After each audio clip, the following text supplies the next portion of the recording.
అన్ని దేవుని సంఘానికి సంబంధించినవేనా? అన్ని దేవుని సంఘానికి సంబంధించినవేనా? ఇంకో మాట, అన్ని అపోస్తులు ఉండే సంఘమేనా? అన్ని సంఘాలు అపోస్తులు ఉన్న సంఘ సంబంధులేనా? కొంచెం డౌట్ వస్తుంది. అపోస్తులు ఉన్న సంఘములో ఏ సంఘం ఉంది? అపోస్తులు ప్రారంభించిన సంఘములో ఏ సంఘం ఉంది? ఈరోజు కొలికండల్లో ఉన్న సంఘం, అది దేవుని సంఘం. అపోస్తులు ఏ సంఘములో ఉన్నారో ఆ సంఘ సభ్యులు ఎవరు?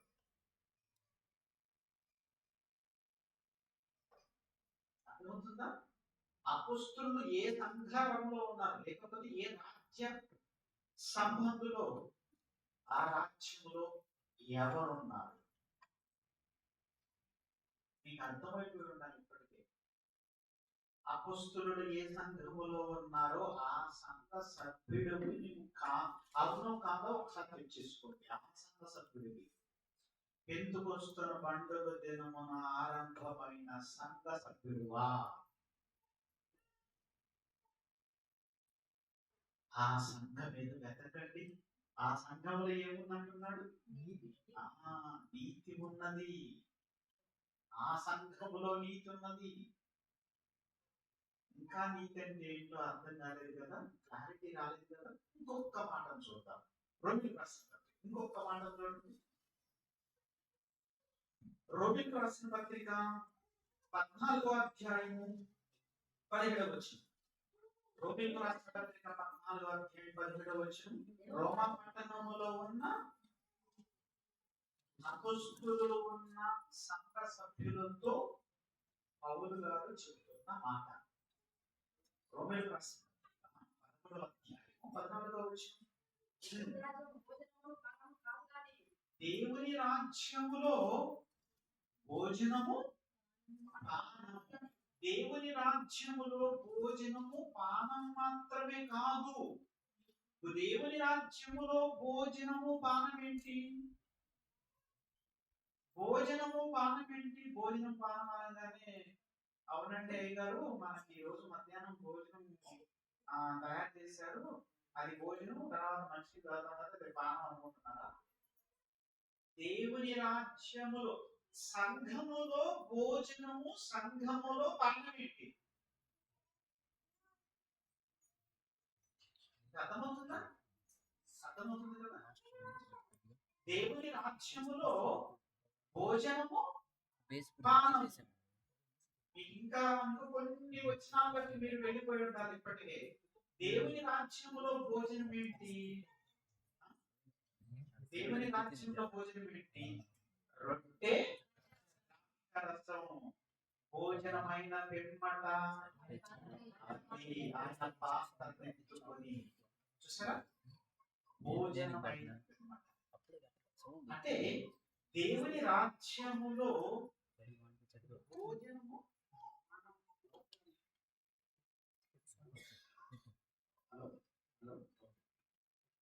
దేవుని రాజ్యములో కేవలం రొట్టె ద్రాక్షరసం మాత్రమే కాదు, నీతి సమాధానం కూడా ఉన్నది. ఏముంది దేవుని రాజ్యంలో? చాలా మంది ఆదివారం వెళ్ళాలి, రొట్టె తీసుకోవాలి అని ప్రధానంగా మాట్లాడుతుంటారు. అంతేనా? ప్రధానంగా మాట్లాడుతుంటారు. ప్రతి ఆదివారం రొట్టె విరవాలి, తీసుకోకపోతే పాపం. కేవలం దానికోసమే వచ్చేవాళ్ళు ఉన్నారు. కానీ సంఘములో, దేవుని రాజ్యంలో నీతి కూడా ఉంది. నీతి కూడా ఉంది. ఇంకా క్లారిటీ రాలేదు కదా నీతి అంటే ఏంటో. ఇప్పుడు వస్తే చూడండి, ఇంకొక వచనానికి వస్తే అప్పుడు తెలుస్తుంది నీతి అంటే ఏంటో. ఇంకొక వచనంలోకి వెళ్ళిపోతారు. నీతి అంటే ఏంటో, దేవుని రాజ్యములో ఉన్న నీతి. హలో, ఓకే, ఈ బాగున్నాయి. దేవుని రాజ్యములో ఉన్న నీతి ఏంటో ఒకసారి పేతురు గారు చెబుతున్నారు. పేతురు గారు రాసిన రెండవ పత్రిక 2వ అధ్యాయము 3వ వచనం. పేతురు గారు రాసిన 2వ పత్రిక 2వ అధ్యాయం 5వ వచనాన్ని చూడండి. 5వ వచనం. అందరూ తీసారా? అందరూ తీయండి. పేతురు గారు రాసిన 2వ పత్రిక 2వ అధ్యాయము 5వ వచనం. మరియు ఆయన పూర్వకాలమందున్న లోకమును విడిచిపెట్టగా భక్తిహీనుల సమూహం మీదికి జలప్రలయమును రప్పించినప్పుడు నీతిని ప్రకటించిన నోవాహు. ఏమా అర్థమైందా? ఏమంటున్నాడు పేతురు గారు? పూర్వకాలం భక్తిహీనుల మీదికి జలప్రలయము రప్పించినప్పుడు నోవాహు గారు ఏం ప్రకటించాడట? నీతిని ప్రకటించాడు. నీతిని ప్రకటించాడు. నోవాహు గారు నీతిని ప్రకటించాడు అంటే ఏం ప్రకటించాడని మనకు అర్థమవుతుంది. సువార్త. సువార్త, దేవుని మాటలు, దేవుని వాక్యము. ఏమని ప్రకటించాడు ఆయన? ఏమని ప్రకటించాడు? నోవాహు గారు ఏమని ప్రకటించాడు? నీతిని ప్రకటించాడు. ఆ నీతి ఏమని ప్రకటించాడు చెప్పలేకపోతున్నాడు. ఏమని ప్రకటించాడు? జలప్రలయం రాబోతుంది, ఓడను సిద్ధం చేస్తున్నాను, ఓడలోకి రండి. అంతేనా? దేవుడు రప్పించబోతున్నాడు ఈ ప్రపంచానికి. కనుక ఓడను సిద్ధం చేస్తున్నాను, ఓడలోకి రండి. ఇది ఎవరి మాట? దేవుని మాట. ఇది నీతా? నీతా? నీతి. దేవుడు ఏదైతే ప్రకటిస్తున్నాడో అది నీతిది. ఆ మాటని నోవాహు గారు ప్రకటించారు. ఎన్నిసార్లు, ఎన్ని సంవత్సరాలు ప్రకటించారో మీకు ఏమైనా ఐడియా ఉందా? 100 సంవత్సరాలు ప్రకటించాడు. 100 ఏళ్ళు ప్రకటించాడు. అంటే నోవాహు గారి వయస్సు 500 సంవత్సరాలు. దేవుడు నోవాహు గారితో మాట్లాడినప్పుడు నోవాహు గారికి ఉన్న వయస్సు 500 ఏళ్ళు. జలప్రలయం వచ్చే సమయానికి నోవాహు గారి వయసు ఎంత? 600 సంవత్సరాలు. అంటే మధ్యలో ఎన్ని సంవత్సరాలు ఉంది? 100 సంవత్సరాలు. 100 ఏళ్ళు ఆనాడు ఉన్న ప్రజలకు ప్రకటించాడు నోవాహు గారు. ప్రకటించాడు. ఇంతగా ఆయన ప్రకటించింది ఏంటి? దేవుని మాటలు, స్వార్థ. దాన్ని ఏమంటున్నాడు పేతురు గారు? నీతి. నీతి. నీతిని ప్రకటిస్తే, దేవుని సువార్తను ప్రకటిస్తే, దేవుని వాక్యాన్ని ప్రకటిస్తే ఒకరైనా వచ్చారా 100 సంవత్సరాలకి? 100 సంవత్సరాలు ఒకరైనా వచ్చారా? ఒక్కరు కూడా రాలేదు. 100 సంవత్సరాలకు ఒక్కరు కూడా రాలేదు. 100 సంవత్సరాల సువార్త ప్రకటిస్తే ఒకరు కూడా రాలేదు. చూసారా? ఈరోజు మనం ఎన్నిసార్లు ప్రకటిస్తే ఎంతమంది వస్తారు? ఎన్ని సంవత్సరాలు ప్రకటిస్తే ఎంతమంది వస్తారు? రావచ్చు, రాకపోవచ్చు. కానీ ప్రకటించవలసిన బాధ్యత, భారము ఎవరిపై ఉంది? మనపై ఉంది. అర్థమవుతుందా? ఇప్పుడు మొదట ఆయన రాజ్యాన్ని, ఆయన నీతిని వెతకమన్నాడు కదా. ఆయన రాజ్యం అంటే సంఘము. ఆ సంఘములో ఏముంది? భోజనము, పానం మాత్రమే కాదు, మరొకటి ప్రకటింపబడుతుంది. అదేంటి తెలుసా? నీతి ప్రకటింపబడుతుంది.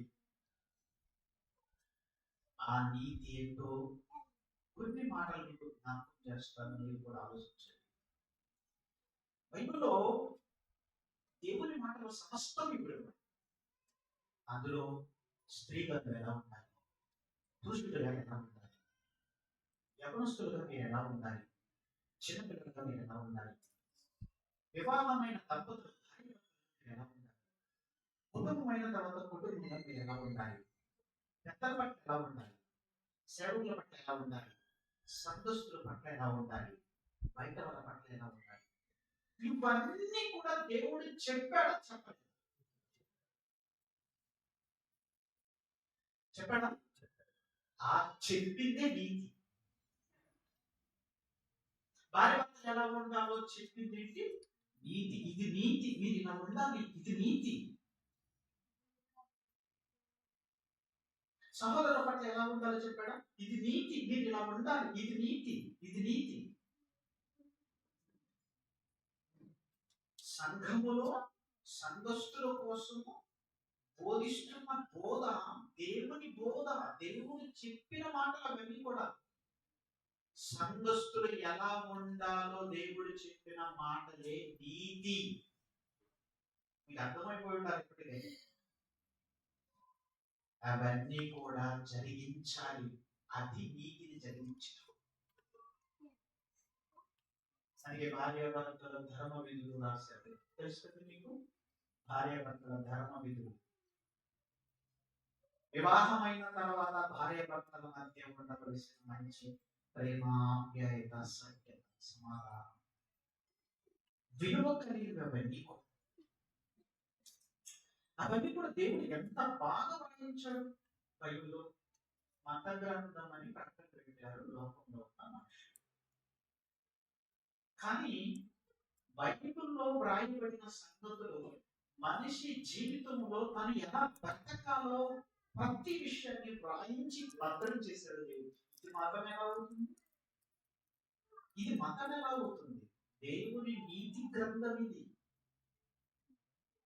దేవుని నీతి గ్రంథం మనిషి ఎలా నడవాలో సంబంధించిన అనేకమైన విషయాలు చెప్పే నీతి గ్రంథం. నీతి అంటే ఏంటి? టోటల్ గా దేవుని వాక్యం, దేవుని మాటే నీతి. ఈ రోజు మనం అందరము కూడా దేవుని సన్నిధిలో వచ్చి కూర్చొని ఆయన మాటలు వినగలుగుతున్నాము అంటే ఎవరి నీతిని మనం వింటున్నాం? దేవుని నీతి. ఆయన మాటలు వినే కదా మనం ఆయన నమ్మింది. ఆయన మాటలు వినే కదా మనం నమ్మింది. ఈరోజు ఆయన మాటల్లో మనం నడుస్తున్నాం అంటే దేవుని మాటలు మనల్ని నడిపిస్తున్నాయి. దేవుని మాటలు మనల్ని నడిపిస్తున్నాయి.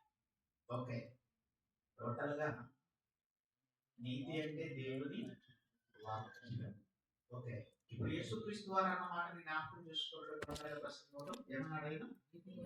నీతి కొరకు ఆకలి గలవారు ఎవరు? ఇప్పుడు నీతి కొరకు ఆకలి అంటే దేని కొరకు ఆకలి? వాక్యము కోసం ఆకలి ఉందంటారా? దేవుని వాక్యం కోసం ఆకలి తప్పులు ఉన్నాయంటారా? ఉన్నాయా? మనకి ఇక్కడ ఏమో కానీ ఇక్కడ మాత్రం చాలా మందికి ఉన్నట్లుగానే ఉంది. అందుకే మీరు చాలా ఆసక్తిగా వచ్చి కూర్చొని ప్రతి మాట చాలా చక్కగా వింటూ రాసుకుంటూ ఆలోచిస్తూ ఉన్నారు. Very good. కాబట్టి కొన్ని కొన్ని సంఘాల్లో అయితే ఎప్పుడు టైం చూసుకోను చెప్పాను అంటే అర్థం ఏంటి? ఇంకా ఆమెన లేదు ఏంటా అని చూస్తున్నాడు అంటే దాని అర్థం ఇంకా ముగించలేదు ఏంటా అంటే నీకేం లేదు, ఆకలి లేదు. ఆకలి లేదంటే దాని అర్థం ఏంటి తెలుసా? ఏదో రోగం ఉందన్నమాట. ఇప్పుడు మనకు ఆకలి అయితే కదండి భోజనం చేసేది. ఇప్పుడు ఆకలి లేదండి, ఈ రోజు ఆకలి లేదు, సాయంత్రం కూడా ఆకలి లేదు, రేపు కూడా ఆకలి లేదు, తర్వాత రోజు కూడా ఆకలి లేదు. ఆకలి లేదనుకోండి, ఇప్పుడు మనకేమని ఉన్నది? ఆరోగ్యవంతుడుగా అనారోగ్యవంతుడుగా ఏదో పెద్ద రోగం ఉందన్నమాట. చాలా మంది క్రైస్తవులకి వాక్యానికి సంబంధించిన, నీతికి సంబంధించిన ఆకలి లేదు.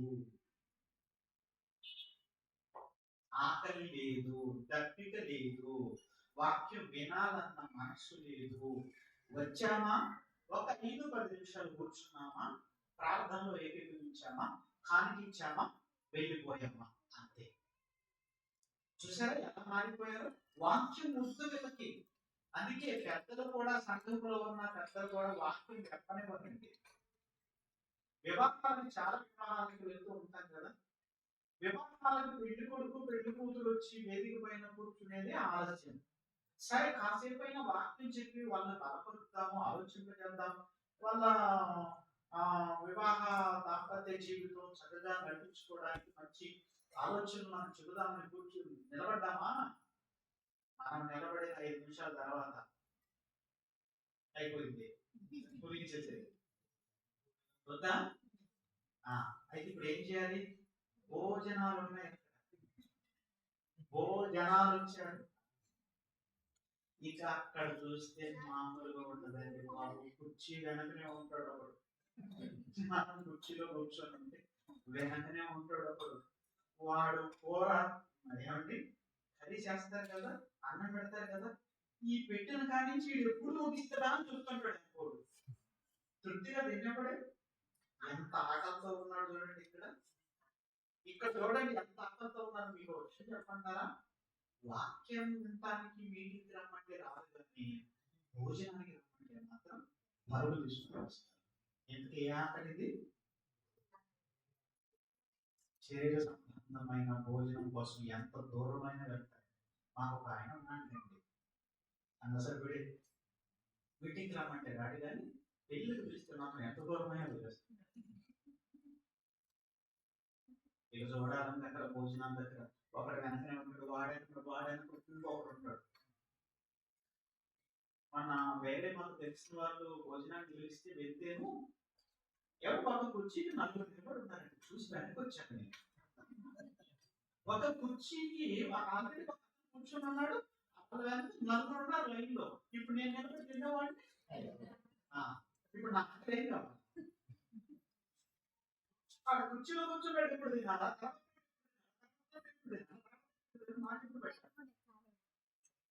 చూసి మీకు నమస్కారం ఆయన, అన్నం తిన్నావా అన్నాడు పిలిచిన ఆయన. నేను తిన్నానని అబద్ధం చెప్పబోతున్నాను. వెళ్ళలేదు అంటే వెళ్ళి అక్కడ ఉండండి, అటువైపు ఉండండి, నిలబడమండి, తిని వెళ్ళండి అంటున్నాడు. ఆయన అక్కడ బాధించి నేను ఇలా వెళ్ళిపోయాను. ఇంటికి పోయి మంచిగా పడుకున్నాను. ఆకలి అక్కడ కనపడుతుంది, అక్కడ ఎంత ఆరటం అంటే అంత ఆరటంగా ఉంటారు. ఒక అరగంట లేట్ అయిన తపనగా ఉంటుంది కడుపులో. కానీ ఇక్కడికి వచ్చేసరికి మాత్రం ఎప్పుడెప్పుడు ముగిస్తారా అని ఎదురు చూస్తున్న మనుషులు ఉన్న సంఘాలు ఉన్నాయి చాలా సంఘాల్లో. అంతేనా? ఈ దెబ్బతో మీ ఆలోచనలన్నీ ఒకవేళ ఎప్పుడు ముగిస్తాడా అనుకునే వాళ్ళ ఆలోచన ఎగిరిపోయి ఉండాలి. నేను ఈ పాఠాన్ని 4 గంటల చెప్తా, కూర్చుంటారా? సంకేతం బాగులేదు. మీ ఆకలి ముందు నా వాక్యం అంటే చెప్పండి. చూసారా?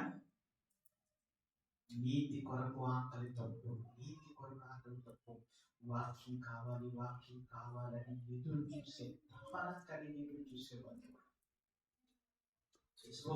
మాట్లాడేది నీతి కొరకు ఆకలి తప్పులు గలవారు ఎవరు? ఎందుకు ఆ మాట అన్నాడు తెలుసా? ఆయన చుట్టూ ఉన్న వాళ్ళు ఎక్కువ మంది ఏ ఆలోచనతో వచ్చారు? ఏమి తిందుమో, బ్రతుకుమో అని ఆకలి గురించి ఆలోచిస్తున్నాడు. రొట్టెల కోసం వచ్చిన వాడు ఒకడు, స్వస్థత కోసం వచ్చిన వాడు ఒకడు. చూసారా గుంపులుగా ఎలా తయారయ్యారు? అది మీరు కష్టపడవలసింది క్షయమైపోయే ఆహారం కోసం కాదు, జీవాన్ని ఇచ్చే అక్షయమైన ఆహారం కోసం కష్టపడండి. ఇప్పుడు కష్టంగానే ఉంటుంది, మీరందరి కింద కూర్చోరు. అందుకే మిమ్మల్ని వాక్యం చెప్పే ముందు ఒకసారి లేచి నిలబడండి అని చెప్పింది. ఎందుకో తెలుసా?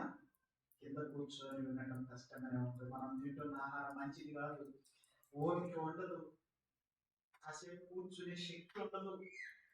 అర్థమవుతుందా? మనం తినే తిండిలో మార్పులు వచ్చేసేవి. ఓపిక లేని తిండి తింటున్నాం, ఓపిక లేని తిండి, కోపాలు, చిరాకులు, ఇవన్నీ ఇప్పుడు మనుషుల్లో కనబడుతున్నాయి. ఇలా నీతి కొరకు ఆకలి దొరుకులు గారు బైబిల్లో కొంతమంది మనం చూద్దాం. బైబిల్లో కొంతమంది చూద్దాం. నీతి కొరకు వాళ్ళు ఎంత ఆరాటపడుతున్నారు అనగా వాక్యం కొరకు ఎంత ఆరాటపడుతున్నారో మనం చూడగలిగితే అపొస్తలుల కార్యములు ముందుగా అపొస్తలుల కార్యములు 13వ అధ్యాయము 42వ వచనాన్ని చూడండి. అపొస్తలుల కార్యములు 13వ అధ్యాయం 42వ వచనం. అపొస్తలుల కార్యములు 13వ అధ్యాయం 42వ వచనం. అందరూ తీసారా? పేజీ శబ్దాలు వినపడుతున్నాయి నాకు. అపొస్తలుల కార్యములు 13వ అధ్యాయం 42వ వచనం. వారు సమాజ మందిరములలో వెలుచుండగా ఈ మాటలను మరుసటి విశ్రాంతి దినమున తమతో చెప్పవలెనని జనులు వేడుకొనిరి. పౌలు గారు అంతకుముందు వాక్యాన్ని బోధిస్తే ప్రజలు ఏం కోరుకుంటున్నారు? మరి అయ్యా మళ్ళా రండి, మీ మాటలు వినాలనుకుంటున్నాం, మాకు ఆ మాటలు కావాలి. మాకెవరు ఇలాంటి మాటలు చెప్పిన వారు లేరు, మమ్మల్ని ఎవరు మీకులాగా ఆలోచింప చేసిన వారు లేరు. దేవుని గురించి చాలా చక్కగా మాట్లాడుతున్నారు. మరలా వినాలి. ఏం చేశారట? మామూలుగా పిలిచారా? వేడుకోవడం అంటే బ్రతిమలాడుతున్నారండి. ప్లీజ్ అయ్యా ఒక్కసారి మా ఇంటికి వచ్చి, దయచేసి మా ఇంటికి వచ్చి మాకు వాక్యాన్ని చెప్పండి. కాబట్టి మీలో ఎవరైనా ఇలా మీ సేవకులను అడిగారా? మా ఇంటికి వచ్చి ప్రార్థన చేయండి అడిగి ఉంటారు కదా, మా గురించి ప్రార్థన చేయండి అడిగి ఉంటారు కదా. మా ఇంటికి వచ్చి వాక్యం చెప్పండి అని అడిగిన వారు ఎవరు? మా గృహాన్ని దర్శించి మాకు ప్రార్థన చేసి మమ్మల్ని ఆశీర్వదించండి అడిగే వాళ్ళు ఉన్నారు. మీరు కూడా అడిగే ఉంటారు. కానీ మా కుటుంబాన్ని దర్శించి మాకు వాక్యాన్ని చెప్పి మమ్మల్ని బలపరచయ్యా, మీ సార్ని ఎవరైనా అడిగారు? అడిగా ఉంటారు అనుకుంటున్నాను. మీ అయ్యారిని ఎవరైనా అడిగారు? మీ సాగుని ఎవరైనా అడిగారు? అడగండి. ఎందుకో తెలుసా? అన్నిటికీ ప్రధానమైనది వాక్యమే, అన్నిటికీ ఆధారమైనది వాక్యమే. మనము భక్తి కలిగి దేవుని యొక్క ఆసక్తి కలిగి దేవుని కోసం బ్రతకాలి అంటే ప్రధానమైనది వాక్యం. వాక్యం లేకపోతే మనం ఎలా బ్రతకాలో తెలియదు. వాక్యం లేకపోతే దేవుని ఆసక్తి కలిగి ఉండటం ఎలా మనకు తెలియదు. వాక్యం లేకపోతే మనం పరలోకానికి చేరుకోలేము. అన్నిటికీ మూలము వాక్యం. అలాంటి వాక్యం పట్ల ఆసక్తి, ఆకలి, తప్పిక మనకు ఉండాలి. అందుకే సేవకుల్ని ఎప్పుడైనా మనం పిలిపించుకున్నప్పుడు కేవలం వారి చేత ప్రార్థన మాత్రమే కాదు, కేవలం వారి చేత ఆశీర్వాదం మాత్రమే కాదు, వారి మధ్యలో ఉన్న దేవుని మహాజ్ఞానం అన్నది మనకు చాలా చాలా అవసరమైనది. ప్రతిలాడాల సేవకుల్ని రండి మాకు వాక్యం చెప్పమని పిలవాలా? వారిని పిలవాలా? అవును పిలవాలి. ఈరోజు నన్ను ఆహ్వానించారు వారు. అయ్యా రండి, మా సంఘాన్ని దర్శించండి, మా సంఘస్థులందరికీ మీరు వాక్యం చెప్పండి, మీరు వాక్యం చెప్పాలి, మమ్మల్ని బలపరచాలి, మమ్మల్ని పురికొల్పాలి. ఆయన మమ్మల్ని అడిగారు కాబట్టి మేము వచ్చాము. ఈరోజు ఆహ్వానించాము మమ్మల్ని, మేము వచ్చి వాక్యాన్ని మీకు ప్రకటిస్తున్నాం, మిమ్మల్ని కూడా ఆలోచింప చేస్తున్నాం, మిమ్మల్ని కూడా పురికొల్పుతున్నాం. మీరు కూడా దేవుని నీతి యందు ఆకలి దప్పులు కలిగి ఉండాలని పాఠం ద్వారా తెలియజేస్తున్నాం. వాళ్ళు ఏమని కోరుకుంటున్నారు?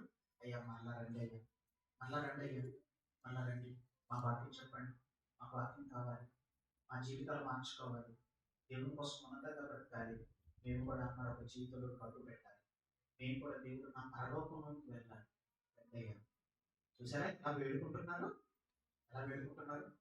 ఆకలి ఎంత ఆకలి లేకపోతే ప్రతి పడతారు చెప్పండి. ఎంత ఆకలి లేకపోతే బ్రతిమలాడతారు, ఎంత ఆకలితో ఉన్నారో చూడండి, మరలా రమ్మని పిలిపించుకొని అడుగుతున్నారండి. ఎంత ఆసక్తి, వాడి వాక్యం పట్ల ఆసక్తి ఉంటారండి. మీకు విషయం చెప్పనా, దావీదు మీ అందరూ తెలుసు, ఇశ్రాయేలీయులను పరిపాలించడానికి రాజుగా దేవుడు ఏర్పాటు చేశాడు. దేవుడు ఏర్పాటు చేసిన తర్వాత పగలు ఆయన తీరిక లేదు, టైం లేదు. తీరిక అంటే తెలుసు కదా ఆ పదానికి అర్థం. ఎందుకంటే మీ ఏరియా మా ఏరియా వేరుగా ఉంటాయి, కొన్ని పదాలు వేరుగా ఉంటాయి. ఎందుకంటే పరిపాలన, ప్రజల సమస్యలు, అంతఃపురం కుట్రాలు ఇవన్నీ జరుగుతూ ఉంటాయి. ఒకవైపు భార్యలు, పిల్లలు, ఒకవైపు కుటుంబాలు, ఒకవైపు ప్రజల పరిస్థితులు, ఇవన్నీ కూడా ఆయన పగలంతా అయిపోతుంది. రాత్రి అయ్యేసరికి ఏ జాబున లేస్తాడట బైబిల్ చదవడానికి?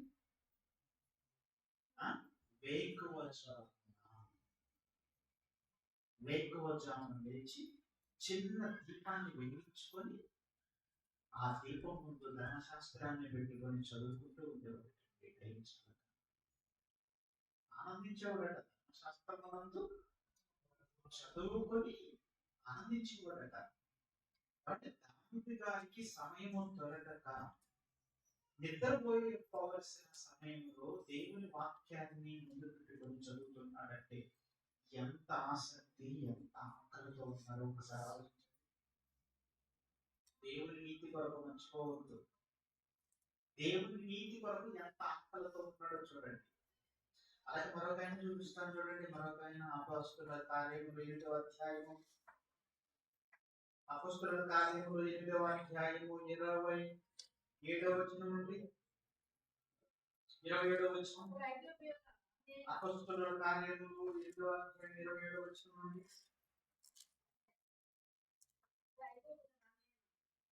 అప్పుడు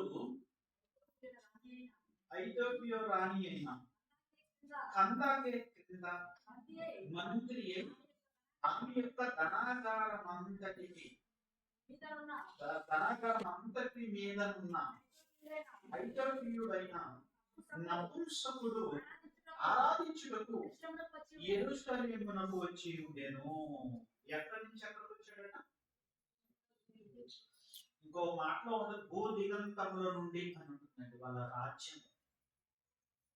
రాజ్యము భూ దిగంతంలో అని ఉంటుంది.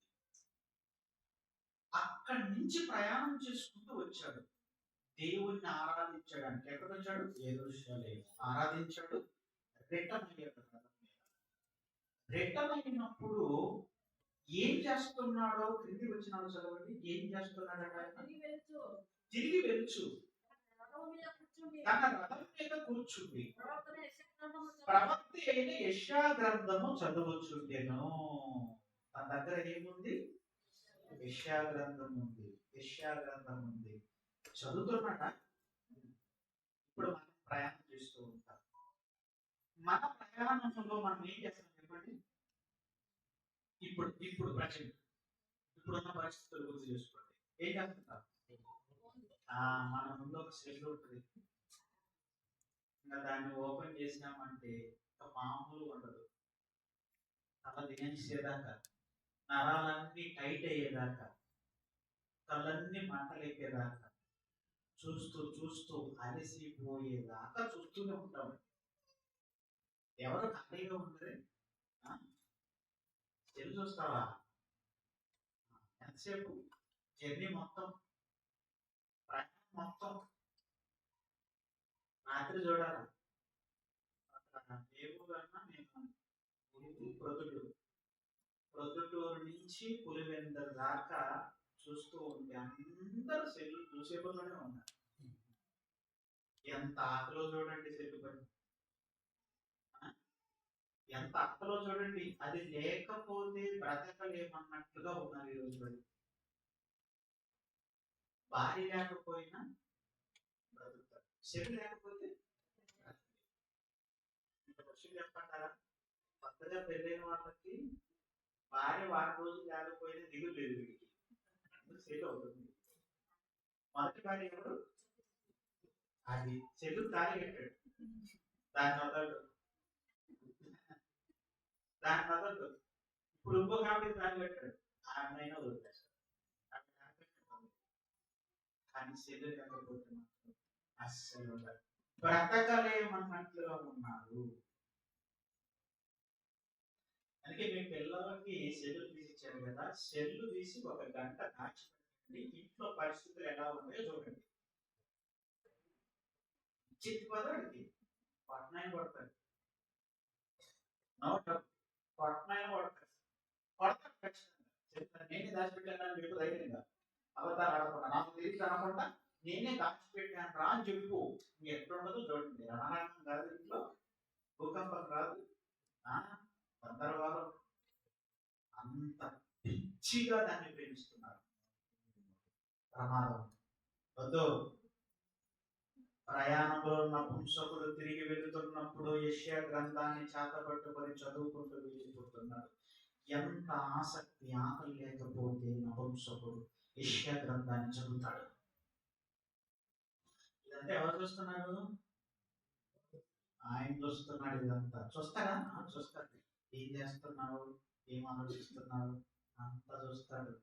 తెలుసు కదా, కింగ్ జాన్సన్ గారు సూపర్ పాట కట్టిపోయాడు. ఏం చేస్తున్నావు అంతా చూస్తాడని. అర్థమవుతుందా? నిజంగా ఒక్కొక్క పాట ఒక్కొక్క కొనుగోలాగా దిగుద్ది గుండెల్లో. మన పాటలు బాగుంటాయండి, చాలా బాగుంది. ఈ సంవత్సరం రిలీజ్ అయిన పాట సూపర్. అసలు బాధలన్నీ మర్చిపోవచ్చు అండి ఆ పాట వింటుంటే. మనసు ప్రశాంతంగా ఉంటుంది పాట వింటుంటే. అద్భుతమైన పాట, యేసు చాలా బాగుంటుంది. కనుక అన్ని చూస్తాడు. నపుంసకుడు యెషయా గ్రంథాన్ని ఆసక్తితో చదువుతున్నది చూస్తున్నాడు. ఆ తర్వాత ఒక సేవకుని పంపించడం, తర్వాత బాప్తిస్మకుడు పంపించడం, ఇదంతా మీకు తెలుసు. నీతి కొరకు ఎంత ఆకలి కలిగి ఉన్నాడో గమనించండి. నీతి కొరకు, దేవుని వాక్యం కొరకు ఎంత ఆకలి కలిగి ఉన్నాడో చూడండి. అలాగే మరొక వచనాన్ని చూడండి. అదే అపొస్తలుల కార్యములు 16వ అధ్యాయం 9వ వచనం. అపొస్తలుల కార్యములు 16వ అధ్యాయం 9వ వచనాన్ని చూడండి. అపొస్తలుల కార్యములు 16వ అధ్యాయం 9వ వచనం. అప్పుడు వారు అంతటా వారు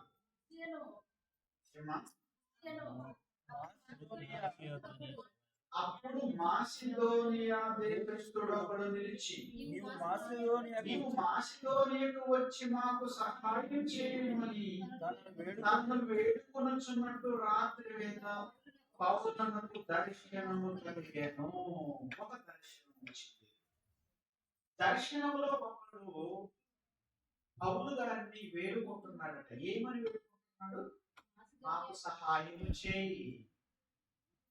ఆపదలో ఉన్నాడని, వరదలు వచ్చి కొట్టుకుపోతూ కుటుంబం అంతా వరదల్లో పోతే మాకు సహాయం చేయి అడుగుతున్నాడు.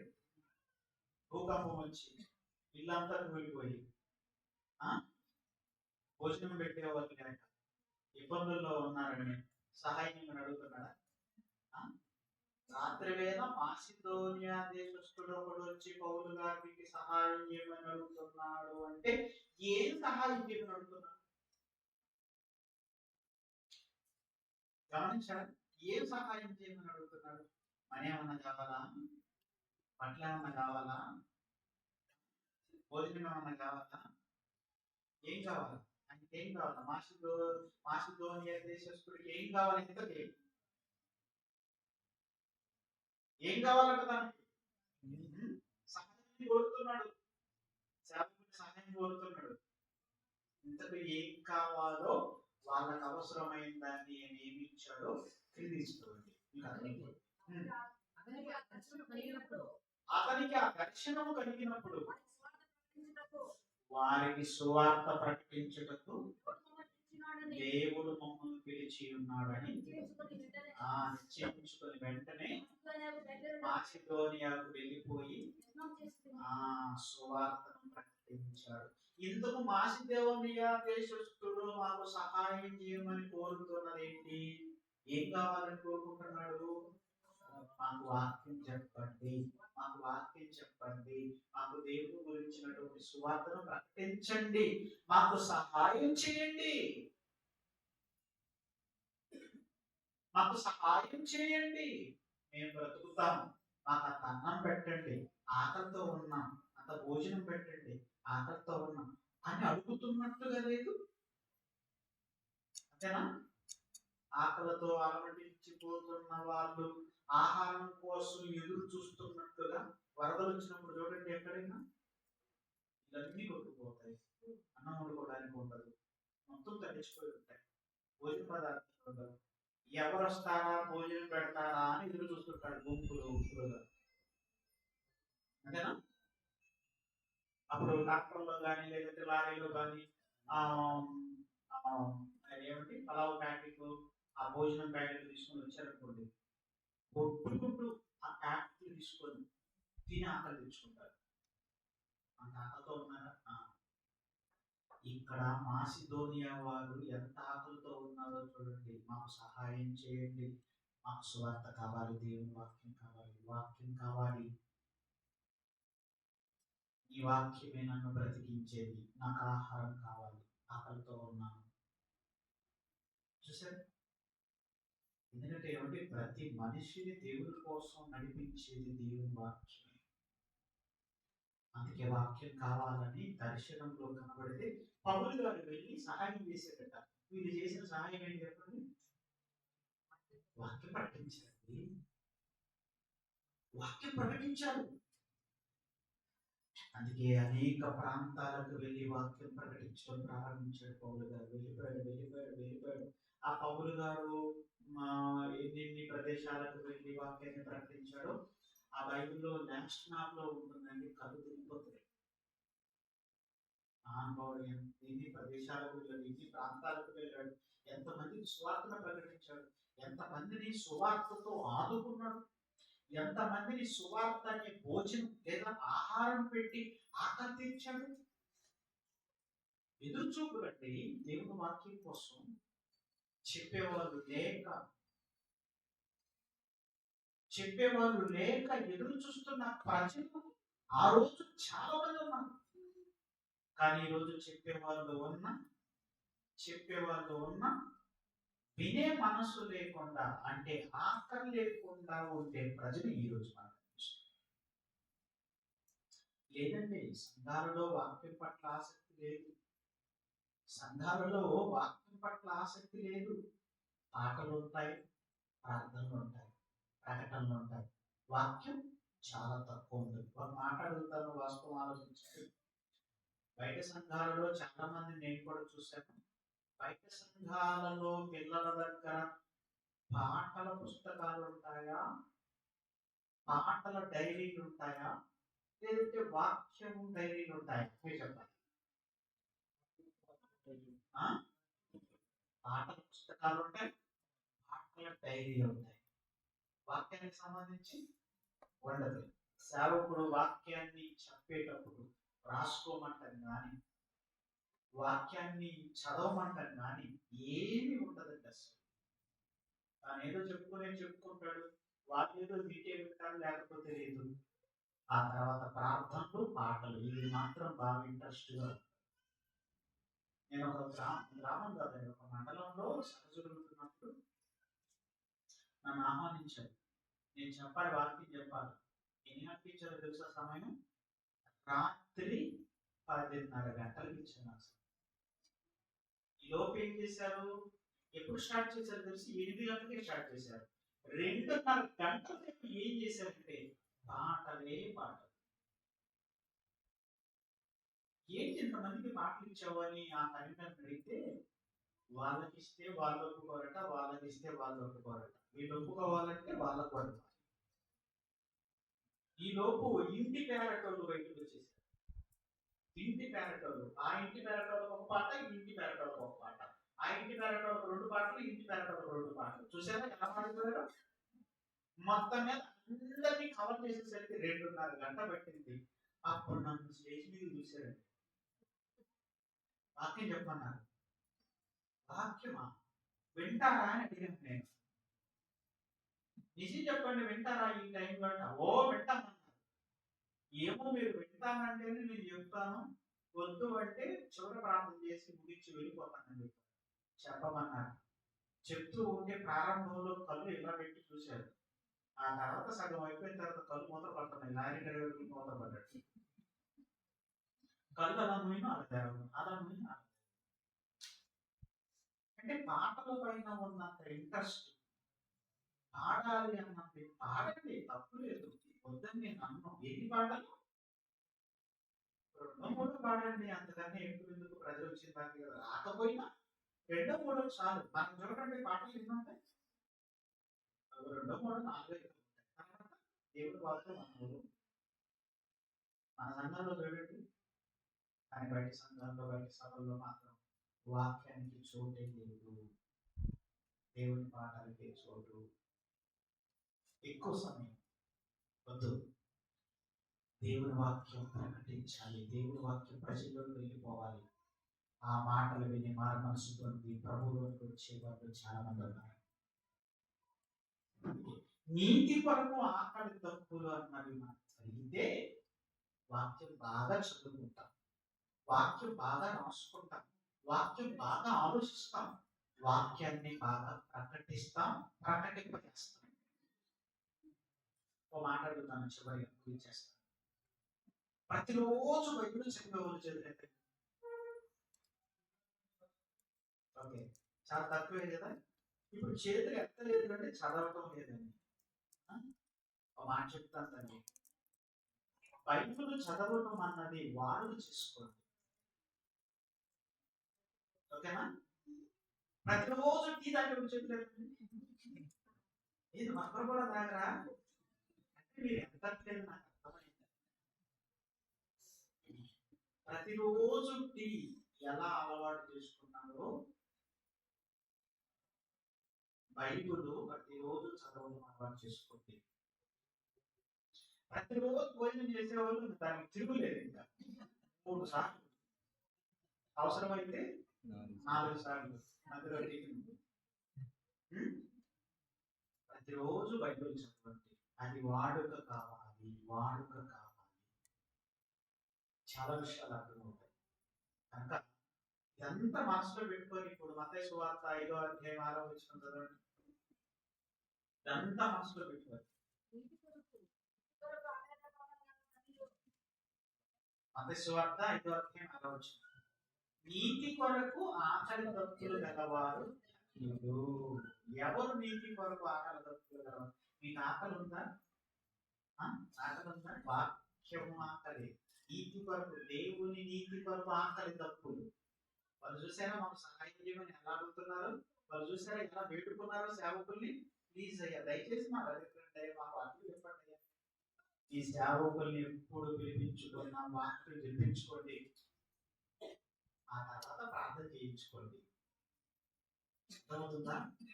మీరు ప్రభువులో నిలబడాలన్నా, మీ కుటుంబం ప్రభువులో నిలబడాలన్నా, మీరందరూ ప్రభువులో నడవాలి అన్నా వాక్యమే ప్రధానమైనది. నీతి కొరకు ఆకలి తప్పులు గలవారు ఆశీర్వదింపబడతారు. ఈ రోజు నుంచి మందు తాగడం మంచి టానిక్, ఆకలి టానిక్. ఇప్పుడు ఆకలి లేకపోయినా ఇప్పుడు ఆకలి ఉంది. ప్రతిరోజు కల్పించడం కలుసుకుంటారు. 40వ బైబిల్ లేఖనాల పరిశోధన సదస్సుకు తోడుగా ఉండి మొదటి పాఠాన్ని పూర్తి చేసుకున్నాము. మీరు దయ చూపించినందుకై స్తుతి చెల్లిస్తున్నాము. యేసుక్రీస్తు వారి నోట మీరు కలిగించిన మాట, నీతి కొరకు ఆకలి దప్పులు గలవారు ఎవరు? చక్కటి పాఠాన్ని ఇప్పటివరకు లేఖనాలను పరిశీలించి విన్నాము. నీతి అంటే మీ మాటే నీతి. ఆ నీతిని మేము ప్రకటించాలి. ఆ నీతి కొరకు ఆకలి దప్పులు కలిగి ఉండాలి, ఆసక్తి కలిగి ఉండాలి. ఈరోజు ఆ పరిస్థితి చాలా మంది క్రైస్తవులకు లేదు. ఎవరి హృదయంలో చూసినా ఒక ఆలోచనలే తప్ప వాక్యాన్ని వారి హృదయంలో లేదు. సంఘాలలో ఈరోజు తమ స్వనీతిని స్థాపిస్తున్నారు. మనిషి నీతిని మనుషులపై రుద్దుతున్నారు. వాస్తవానికి మీ నీతిని మనుషులకు ప్రకటించాలి. మీ నీతే మమ్మల్ని నిలబెడుతుంది, మీ నీతే మా కుటుంబాలను చక్కబెడుతుంది, మీ నీతే పరలోకానికి నడిపిస్తుంది. అన్నిటికీ ఆధారమైనది మీ నీతి. అలాంటి నీతిని మేము నేర్చుకొని మా జీవితాలలో దాని ప్రకారం ప్రవర్తిస్తూ సంఘములో ఉండి సంఘము ద్వారా పరలోకానికి చేరుకునే దరిద్రం ప్రసాదించాలి.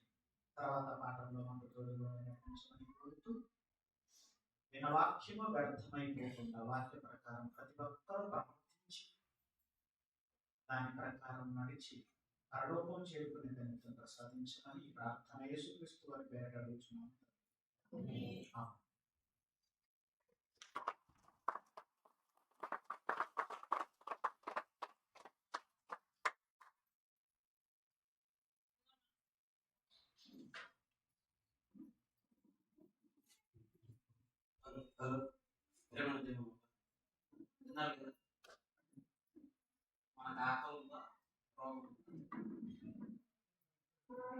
రోగాన్ని తీసుకోవాలంటే వాక్యాన్ని కలిగి ఉండాలి. వాక్యాన్ని ప్రకటించే వారుగా ఎంతో విలువైన అందించిన దైవజంలో ప్రత్యేకమైన వందనాలు తెలియజేస్తున్నాం. మీ అందరూ మీ యొక్క కర్తాల విలువలతో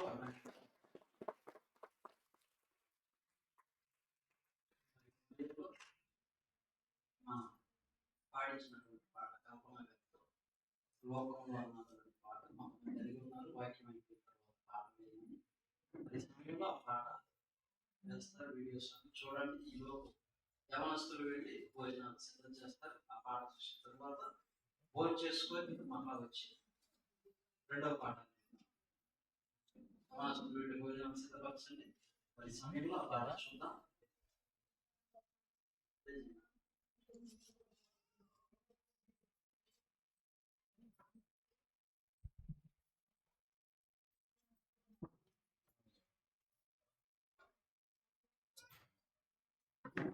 అందరికీ నమస్కారం. నేను మీకు నాగవేంద్రని